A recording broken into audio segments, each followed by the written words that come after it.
জগদ্ধাত্রী পুজোর ঠিক আগের দিন আমি আর মা বেরিয়ে পড়েছিলাম আশেপাশে কটা ঠাকুর দেখার জন্য। কালী পুজোয় যেহেতু এবারে একবারও মা বেরোতেই পারিনি কোনো ঠাকুর দেখার জন্য, তাই মাকে বললাম যে চলো কটা জগদ্ধাত্রী ঠাকুর তোমাকে ঘুরিয়ে আনি। এই পুজোটা একদম আমাদের বিধান সরণির ওপরেই হয়, আর তখন চলছিল এখানে আরতি। কি সুন্দর অপরূপ এই দৃশ্য দেখতে পেলাম।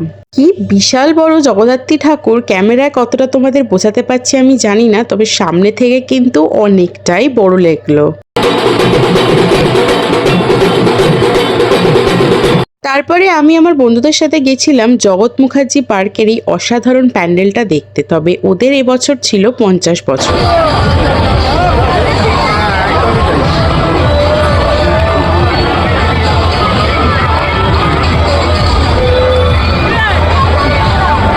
তবে ঠাকুরটা কিন্তু অসম্ভব সুন্দর হয়েছিল, আর দেখতে ততটাই অপূর্ব লাগছিল। তারপর ওখান থেকে চলে গেলাম টালা বারোয়ারি জগদ্ধাত্রী পুজোটা দেখতে। টালা বারোয়ারির এই জগদ্ধাত্রী পুজোটা দেখে এবছরের মতো শেষ হলো জগদ্ধাত্রী দর্শন।